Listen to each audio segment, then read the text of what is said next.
Hey guys, what's going on? My name is Akil, and it is time for me to talk about another anime, guys. Yes, I just got done watching Full Metal Alchemist, not Full Metal Alchemist Brotherhood, but just Full Metal Alchemist. As I said in my Yu Hakusho Season 4 review, this is the next anime I'll be watching, and I managed to finish it before the end of the year, which is great. Yes, so now I can say I've seen six anime, I've completed five, but I've seen like six. So One Piece, Fairy Tail, Attack on Titan, Yu Hakusho, Death Note, as well as Full Metal Alchemist. Not in that order, of course, but yeah. It's six, right? Yeah, that should be six, yeah.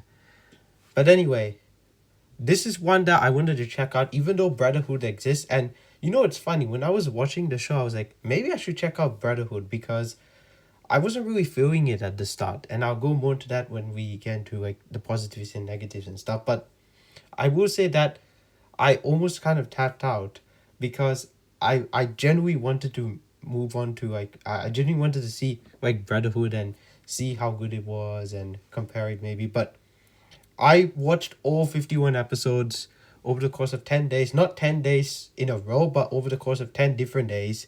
And ever since like Monday, I've just been watching 5 episodes in a day straight. Like from Monday, now it's Sunday first here in Australia, I would say Sydney, Australia. And I watched the last 6 episodes, so that's like 2 hours of content. And wow, those last 6 episodes were absolutely like roller coaster ride heavy. Like it was insane. It was a roller coaster ride of like crazy like drama action. Like it was insane. So much stuff was going on. It was mind blowing.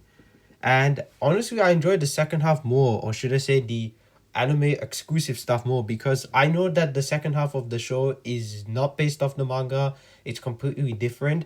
And I was surprised to see like how much was different based on like a bit of research and stuff. I didn't want to look into it too much because I don't want to get spoiled in terms of like Brotherhood, because I do plan on doing Brotherhood at some point in the near future, and that's what I'm going to say about that. So going into this show, Full Metal Alchemist 2003, what did I think? It was good. I liked it. I really did. But I don't think I loved the show. And you guys might say, oh, you just don't like anything good. It's not that. It's just the first half of the show, as I said before, was like not the best. It kind of reminds me of AOT, Attack on Titan, where the pacing of the first half kind of was all over the place for me, I would say. So yeah. Now, the story of the show, you have these two brothers and they are trying to fix themselves, I would say, if you will. I don't want to spoil it. If you see my anime reviews, as I've said before, I don't like to spoil things as well. So there's that. And they're trying to fix themselves. The older brother's trying to get half of his body back in some way, and the other brother, the younger brother, is trying to get his full body back. And that's all I'm going to say about that. And it's not a traditional type of fantasy show. It's, as it's considered dark fantasy, that's why I'll consider it. It's definitely very dark fantasy. My god, there's some very messed up shit in this show. It's insane the level that they went through. Like there are times I was like, wow, I don't even know if like a kid, like I didn't think about it then, but now I'm thinking about it, like it makes me go like, wow, like I don't know how a kid will be able to handle like some of the stuff that goes on the show, because there's some pretty messed up imagery and like stuff they talk about. It's insane, like very dark and stuff. And I'm actually very floored that they went in that direction, that they went that far. Because at first I was like, okay, it's not too bad. You know, it's not too bad.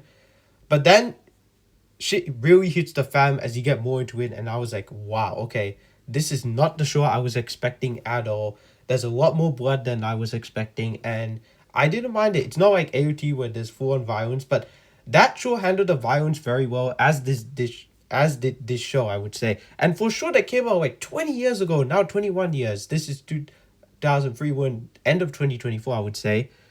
Even though this show, I believe, came out late 2003 and into early 2004, I don't know, but regardless, for sure they came out like over 20 years ago now, a little over 2 decades ago now. It still holds up very well. Like I don't know if it's like the quality I was watching was like the HD version, but regardless though, it still holds up very, very well. So there's that. Now going into the positives of the show, I would say, I almost said one of them by accident, whoops, my bad. But the positives, the three things I like, the three things that really stood out to me in this anime, first up was the action. this show has insane levels of action. It is very different to any of the other anime that I've seen in terms of action and fight scenes. Very different to Attack on Titan, Yu Yu Hakusho, Death Note. Well, not Death Note doesn't really have action, but still, Fairy Tail and One Piece, which I'm still going through, of course. And that will be the next anime I get back to next year. But we'll talk about that more my TV ranking, which now that I've seen this, I can finally do my TV ranking because I was just waiting for me to get through this and also Rings of Power Season 2. I have finally seen that, so thank God for that. And they will both be on my TV ranking, and that should be out in like a day or two. We'll see what happens. So there's that. But anyway, the action in the show is very, very different, I would say. The fight scenes are very different, but I do really like how they try to make each fight different but similar. It's hard to explain. Point is that the action was just great, guys. I really like the action in this show, the way they fight. It's not just direct hand-to-hand combat. There's some like stuff that we're familiar with, like kind of sword fights and stuff, but it's very, very interesting. But this is not an action show. Like, don't expect this show to have like, oh, fight scene here and fight scene there. No, it's more story based, more character based. And speaking of characters, let's talk about another thing I loved, and that's the characters. This show has some of the most well developed characters I've seen in any anime and maybe any TV show. For example, Scar, who might be my favorite character of the entire show, who unfortunately, without spoiling too much, somehow just kind of disappeared in the last couple of episodes. I guess they didn't know what to do with him, so there's that. But Scar is my favorite character of the entire show, mainly because they do such a great job with his backstory and the writing of the character, the voice acting, because I saw dubbed again. I'm sorry, but the dubbed was really, really good in my opinion. Especially some of the voices, like for like Lust and stuff, very like purposely seductive for that type of character. You can tell. I mean, the name is Lust, and I'll get into like some of the other characters. But Scar, such a great character. My God, he really reminds me of like, I don't know, like who he reminds me of, but his backstory is so interesting. At first, I was like, oh, okay, this guy's kind of cool and interesting, and the way he looks and all that. I mean, his name is Scar. Like, it's, you can't obviously compare him between like, you know, the Scar from Lion King and stuff. Which, by the way, I should be seeing Mufasa on the 31st. That's the plan, and Sonic 3 as well. So there's that. But anyway, Scar is a very interesting character in the show, and they do a lot of interesting stuff with him. And I like characters that aren't just, you know, like, oh, look at me, I'm very strong and powerful. And the motivations are there, but like, you understand where he's coming from. And at first I was like, I'm not sure how to feel about Scar. But the more I got into the show, the more they showed of his past and backstory. It's like, oh, okay, now it makes sense. So Scar is my favorite character of the entire show, which this is one of those shows again where I'm usually biased towards the main character or the protagonist.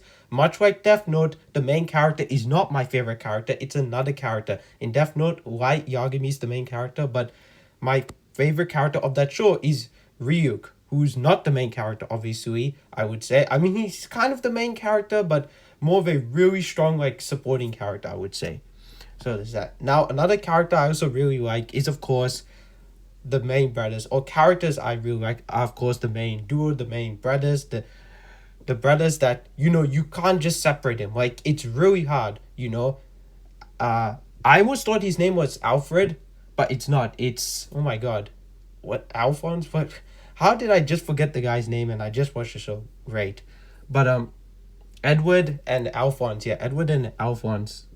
And those two characters are so likable, so lovable, but at the same time, they act like brothers. And that's the genius thing about this show. It's like they still have their squabbles, disagreements, and the way they handle them, like, it's so good. Like, they're still young. Like, he may be the older brother.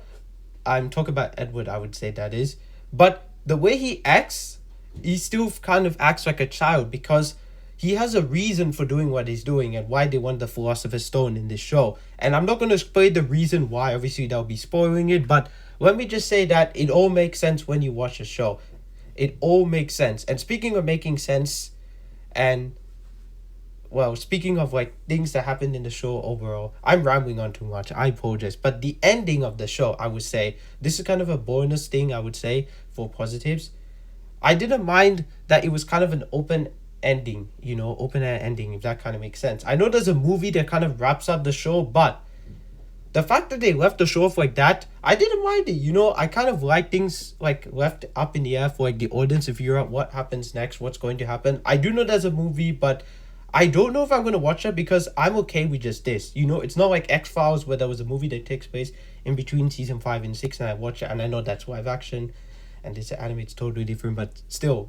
But I didn't mind the ending. And speaking of like, the whole show overall, another thing I really like for or the third and final positive, I would say, I apologize, I'm really going over the place for this one, but anyway, the story was very well done. That second half definitely saved the show, I would say, even though it's not based off the manga, it's just in the anime. I really like the second half more than the first half, I would say.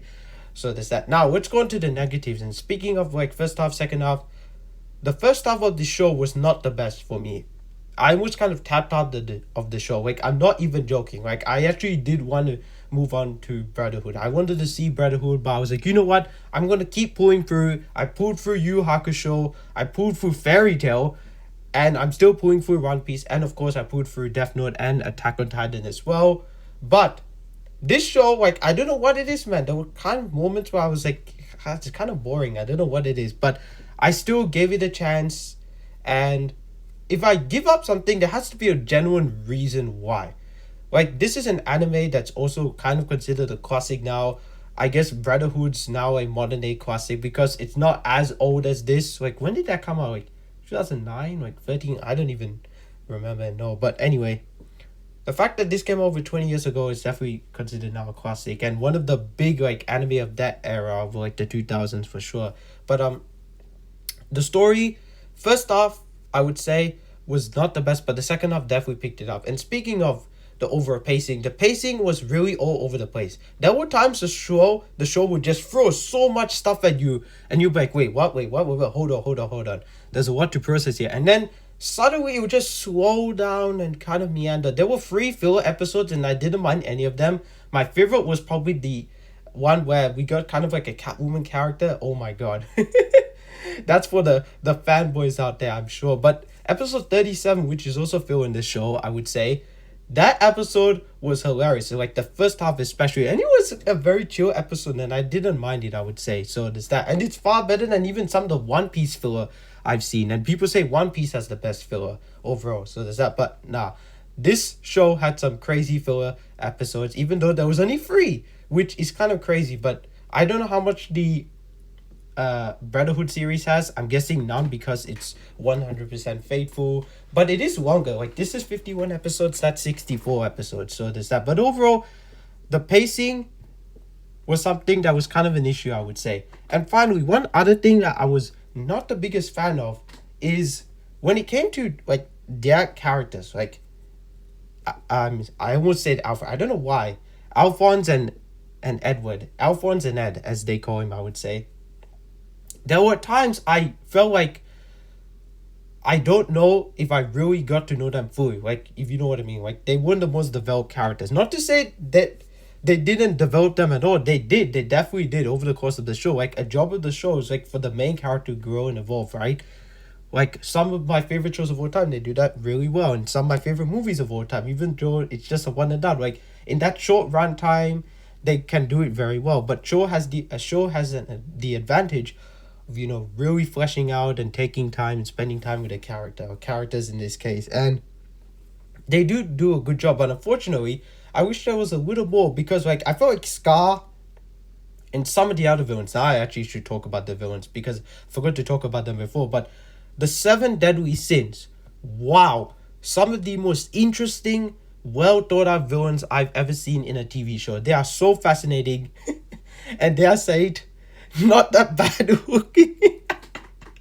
Like, Rust, goddamn, like, why did they make Rust look like that? I'm not even joking, seriously. I know I shouldn't mention this in a review. People think, what's wrong with you? It's kind of weird, but hey, if people can go crazy and simp over anime characters, why can't I? But seriously, like, you see Rust, you know what I'm talking about. I mean, even the name I said, it's called Rust, so there's that. But I get it, they're meant to be, like, you know, like, crazy villains and all that.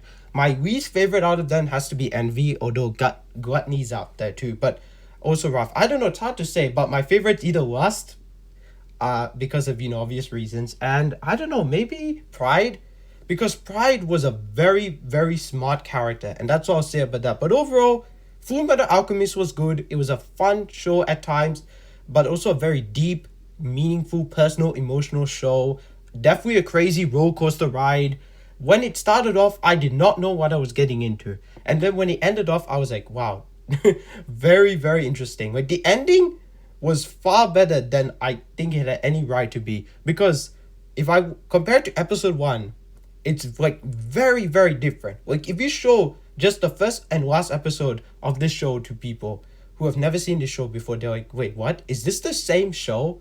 I don't know. But overall, guys, I enjoyed the 2003 version of Full Metal Alchemist. Yes, I know I did kind of ramble on and go crazy for Lust, but overall, it's a good show. I would recommend it. And I'm definitely interested to see Brotherhood at some point in the near future.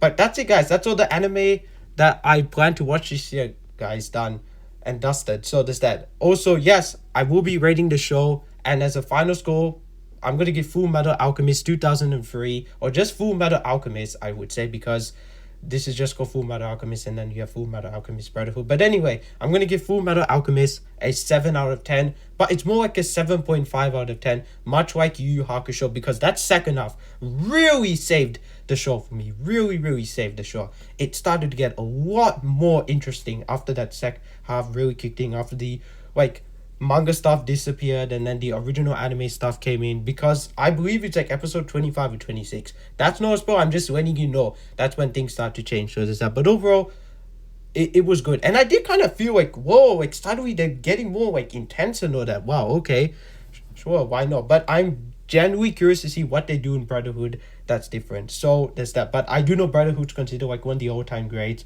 Then again, people said the same about Death Note and AOT, and unfortunately I did not love those. And I guess you could say the same for Yu Yu Hakusho. But hey, I love One Piece, I love Fairy Tail, so at least I love 2 anime, right? That also kind of beloved and popular. We'll see. But anyway, now I got to start thinking about the anime I got to watch next. I kind of feel like I have an idea of what I'm going to see, but I don't know. We'll see what happens. But anyway, guys, those are my thoughts on Full Metal Alchemist. Sorry for me rambling. As always, sometimes I do this because these aren't structured. It's just what comes into my head, and I just somehow managed to like get it out there. But overall, I knew what I liked, I knew what I didn't like, and I knew kind of where I was going to go in terms of the rating for this show. In terms of my ranking for the anime, the 6 I've seen, worst has to be Death Note. That's still the worst, even though that's like a 6. Then we have Yu Yu Hakusho, which is like a 7. Then this would be number 4. And then 3 is AOT, Attack on Titan. 2 is Fairy Tail. And then 1 is One Piece. But Fairy Tail and One Piece are like neck and neck with each other, I would say. I know there's 100-Year Quest, but I don't know if I mentioned it before, but if I haven't, I'm mentioning it now. I don't think I'll watch it because there's so many other things I'd rather check out than go back into a world and a story that I'm familiar with, if that kind of makes sense. So there's that. But overall, guys, those are my thoughts on Full Metal Alchemist 2003. Thank you so much for checking out this review, guys. Again, I apologize for rambling, but sometimes it happens, you know what I mean. But anyway, hope you guys enjoyed this review, guys. As always, don't forget to like, comment, and subscribe to my channel. My name is Akil, otherwise known as the Comic Director, and I'm signing out.